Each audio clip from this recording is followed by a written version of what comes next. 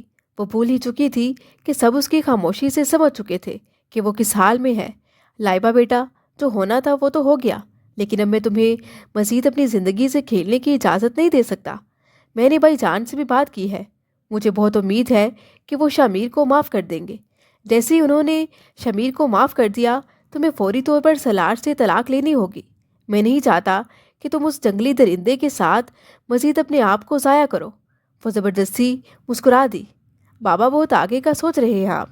کیا آپ کو نہیں پتا ہمارے خاندان میں، ہمارے قبیلے میں طلاق کا لفظ کتنا برا عمل سمجھا جاتا ہے؟ میں نے تو طلاق کے بارے میں سوچا بھی نہیں کہ کہیں میرے بابا جان کا سر نہ جھک جائے، اور آپ خود مجھے یہ کہہ رہے ہیں۔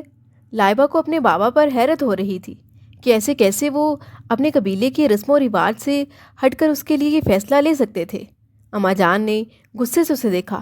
ہمارے رسم و رواج میں یہ بھی تو نہیں تھا کہ لڑکی خود اٹھ کر پنچایت میں جا کر اپنا نکاح کروا لے۔ وہ بھی تو تم نے کیا تھا نا، تو اب تمہیں طلاق لینے میں کیا مسئلہ ہے؟ ان کے غصے کے پیچھے اس کے لیے فکر مندی تھی، مگر لائبہ نے طلاق لینے سے انکار کر دیا۔ وہ جانتی تھی کہ اس کی ماں غصے کی تھوڑی تیز ہیں، لیکن جلد اسے معاف کر دیں گی۔ شامیر نے اس کے انکار کو نظر انداز کر دیا اور کچھ سوچتے ہوئے کہنے لگا کہ اگر ہمیں سلار کے خلاف کوئی ثبوت مل جائے کہ وہ ایک اچھا انسان نہیں ہے اور تمہارے ساتھ بالکل اچھا سلوک نہیں کرتا ہے، تو ہم سب گاؤں والوں اور پنچایت کو دکھا کر آسانی سے تمہارے لیے طلاق کا مطالبہ کر سکتے ہیں۔ اس صورت میں کسی کو کوئی اعتراض نہیں ہوگا۔ لائبہ ایک دم سے چونکی۔ مگر مجھے لگتا ہے کہ اس کے اور عورتوں سے بھی تعلقات ہیں۔ میں نے کئی بار اسے چوری چھپے فون پر بات کرتے ہوئے سنا ہے۔ مجھے یقین ہے کہ وہ ضرور باہر عورتوں سے بھی ملتا ہوگا۔ لائبہ بالآخر ان کی باتوں سے قائل ہوگی اور ان کی پلاننگ میں شامل ہوگی۔ شامیر بھی خوش ہو گیا۔ پھر تو مسئلہ ہی حل ہو گیا۔ ہمیں بس اس کا پیچھا کرنا ہے اور اس پر نظر رکھنی ہے تاکہ اس کے خلاف یہ ثبوت مل جائے کہ وہ تم سے بے وفائی کر رہا ہے۔ بابا جان ان کی بات کو سمجھتے ہوئے کہنے لگے، ہاں یہ اچھا آئیڈیا ہے۔ اس صورت میں بھائی جان بھی ناراض نہیں ہوں گے، بلکہ پہلے ہم اس کے خلاف ثبوت تلاش کرتے ہیں، پھر میں ان ثبوتوں کو بھائی جان کے آگے رکھ کر شامیر کے لیے معافی کی اپیل کروں گا۔ لائبہ کے لیے یہ سب کسی خواب سے کم نہیں تھا۔ اس کا باپ اس کی پشت پر کھڑا تھا، اسے سہارا دینے کے لیے، تحفظ دینے کے لیے۔ یہ سچ تھا کہ وہ سلار خان سے جان چھڑوانا چاہتی تھی، مگر وہ اپنے بابا کی وجہ سے سب برداشت کر رہی تھی کہ اس کے بابا اس کی وجہ سے اپنے بھائی سے دور نہ ہو جائے اور قبیلے والوں کے سامنے شرمندہ نہ ہو۔ مگر اب وہ خود ہی اس کے ساتھ کھڑے تھے۔ اب ان کے سہارے وہ خود کو بہت محفوظ سمجھ رہی تھی۔ تایا جان کی طبیعت کچھ بہتر ہوئی تو وہ خود کاروبار اور زمین کے کاموں میں دلچسپی لینے لگے۔ انہوں نے نامحسوس طریقے سے سلار پر نظر رکھنی شروع کر دی۔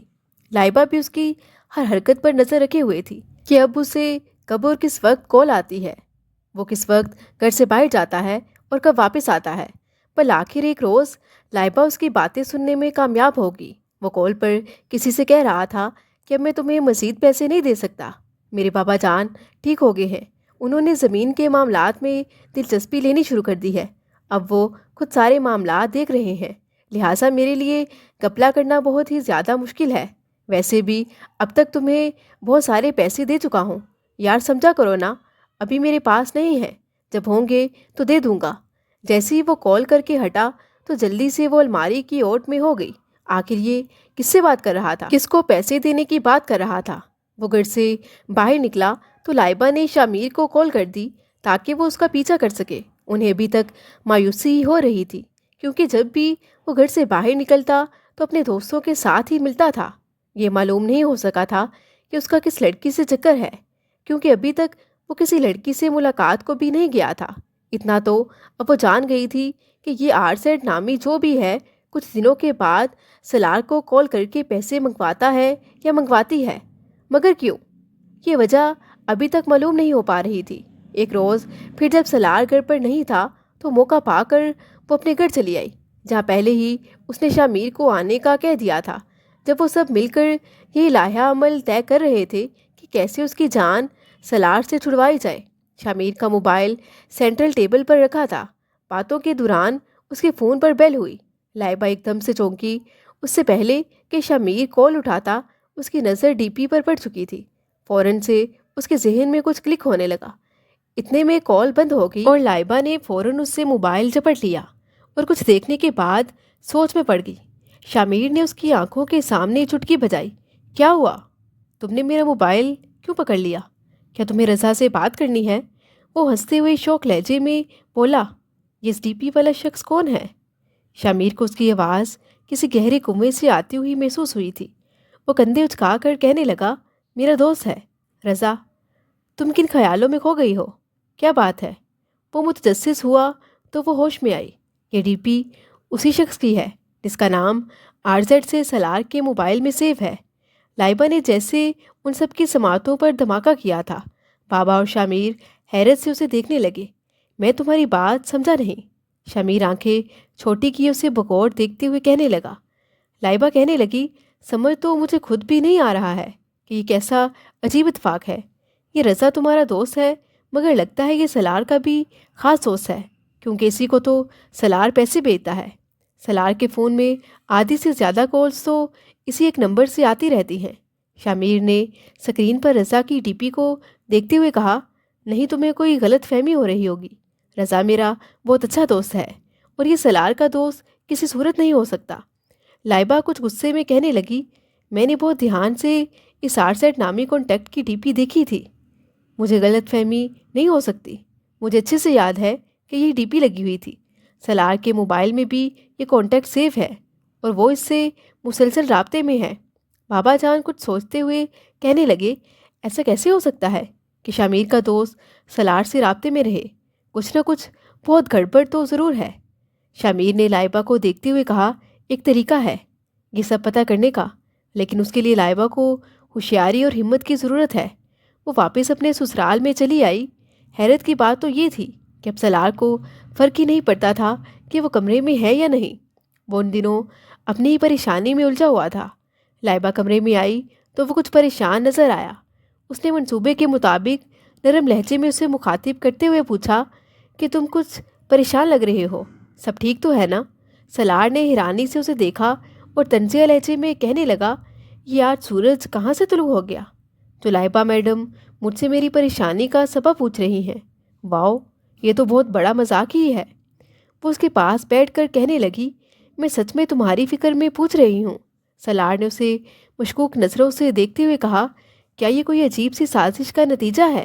کیا ضرور تمہیں مجھ سے کوئی کام ہے؟ لائبہ اپنے لہجے کو تھوڑا اور نرم کرتے ہوئے کہنے لگی، ہاں مجھے تم سے واقعی ایک کام تھا۔ تم نے تو مجھے موبائل رکھنے کی اجازت نہیں دی، لیکن مجھے بابا جان کو کال کرنی ہے۔ ان کی طبیعت ٹھیک نہیں تھی۔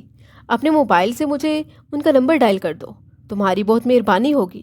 پہلے تو سالار اسے منع کرنے لگا، مگر پھر کچھ سوچ کر اپنے چچا کا نمبر ملا کر لائبہ کو پکڑا دیا۔ بات کرتے ہوئے لائبہ وہاں سے تھوڑا سا دور آ کر کھڑی ہو گئی۔ اب اسے ملازمہ کا انتظار تھا۔ پلان کے مطابق 1 منٹ کے بعد ہی دروازے پر دستک سنائی دی۔ ملازمہ اندر آتے ہی سالار سے کہنے لگی کہ آپ کو بڑے صاحب بلا رہے ہیں۔ دراصل لائبہ نے کچھ روز پہلے ہی باتوں میں اپنے تایا جان کو پیسوں والی بات بتا دی تھی اور ان کو زمینوں کے معاملات میں بے ضابطگی کی اطلاع بھی مل چکی تھی، اور وہ جانتی تھی کہ تایا جان سالار کی کلاس لینے کے لیے چھٹی کے دن اسی وقت لنچ سے تھوڑی دیر پہلے اسے اپنے پاس بلائیں گے، اور اسی وقت میں اس نے یہ سب پلان کیا تھا اور اسی وقت میں اسے یہ سب کچھ کرنا تھا۔ اس نے سالار کا موبائل کنگالنا شروع کر دیا، مگر اسے مایوسی ہوئی کہ اس کے موبائل میں ایسا کچھ بھی نہیں تھا۔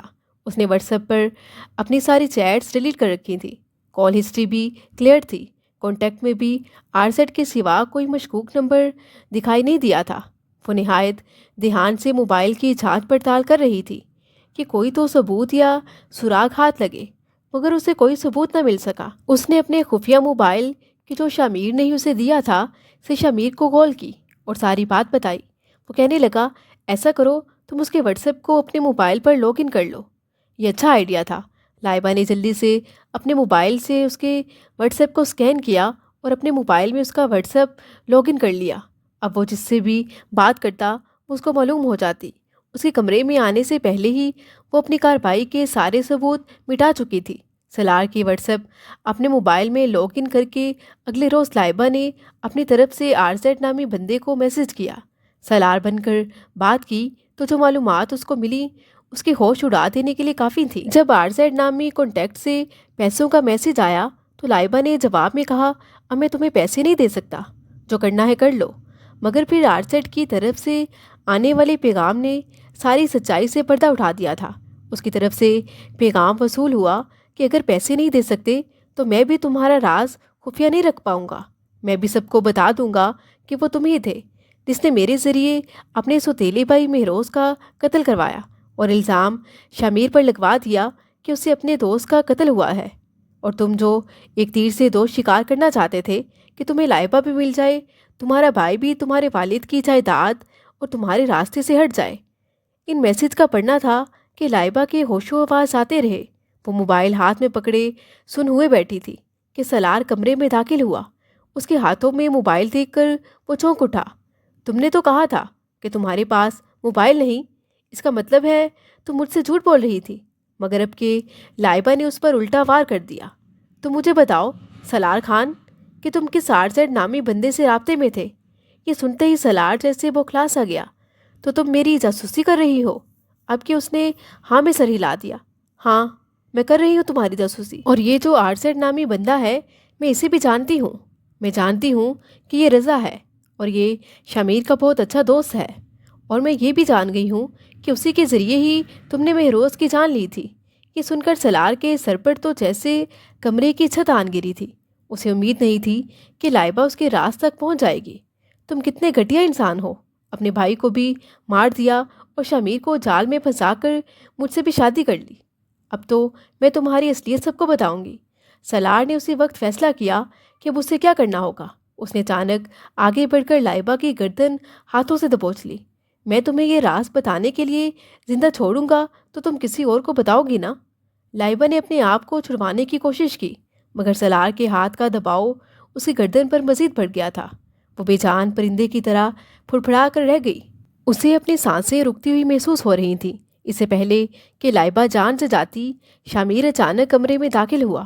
اس کے ساتھ آئی پولیس کو دیکھ کر سالار نے حیران ہوتے ہوئے لائبہ کو چھوڑ دیا۔ اتنی جلدی پولیس اور شمیر کا آنا اسے کچھ سمجھ میں نہیں آ رہا تھا۔ لائبہ اپنی گردن سہلاتے اور کھانستے جلدی سے شمیر کے پیچھے جا کھڑی ہوئی۔ میں نے یہ سب پڑھتے ہی فوراً ساری ڈیٹیل شمیر کو بھیج دی تھی اور اسے کہا تھا کہ وہ پولیس کو لے کر یہاں پر آ جائے، کیونکہ تم جیسے انسان سے واقعی کچھ بید نہیں کہ اپنے فائدے کی خاطر میری بھی جان لے لیتے۔ سالار کے والد کو جب ساری حقیقت پتہ چلی کہ وہ سالار ہی تھا جو ان سب کے پیچھے تھا اور شمیر کا اس میں کوئی قصور نہیں، تو وہ دل پکڑ کر رہ گئے۔ جب حالت کچھ سنبھلی تو پورے خاندان کے سامنے خود کو شرمندہ محسوس کرتے اور دکھی بھی کہ کیسے ایک بھائی نے دوسرے بھائی کی جان لے لی۔ پولیس نے جب سالار سے تفتیش کی تو پتہ چلا کہ اس نے ایسا اپنے باپ کی جاگیر اور زمینوں کے لالچ میں کیا تھا۔ اس کا باپ مہروز کے ذمہ دارانہ صلاحیت اور فرمانبردار طبیعت کی وجہ سے اسے اپنا بزنس سونپنا چاہتے تھے، اور جاگیر میں بھی سالار سے زیادہ حصہ اسے دینے والے تھے۔ یہ بات سالار خان سے برداشت نہ ہو سکی، لہٰذا اس نے دولت کے حصول کے لیے اپنے سوتیلے بھائی کو ہی راستے سے ہٹا دیا تاکہ وہ اکیلا ہر چیز کا وارث بن جائے، اور مہروز کے مرنے کا الزام بھی شمیر پر آ جائے، اور یوں وہ شمیر سے بھی بدلہ لے سکے۔ مگر اب لائبہ نے سالار کو اس کے اصل انجام تک پہنچا دیا تھا۔ اب اگر وہ سالار سے طلاق بھی لے لیتی تو گاؤں برادری میں کوئی بھی اعتراض کرنے والا نہیں تھا۔ آنے والے وقت نے دیکھا کہ لائبہ پھر سے دلہن بنی تھی اور شمیر اسے بڑے چاؤ اور محبت سے بیاہ کر لے گیا تھا۔ ان دونوں نے اپنی محبت حاصل کر لی تھی اور اب وہ ایک محبت بھری نئی زندگی کا آغاز کرنے جا رہے تھے۔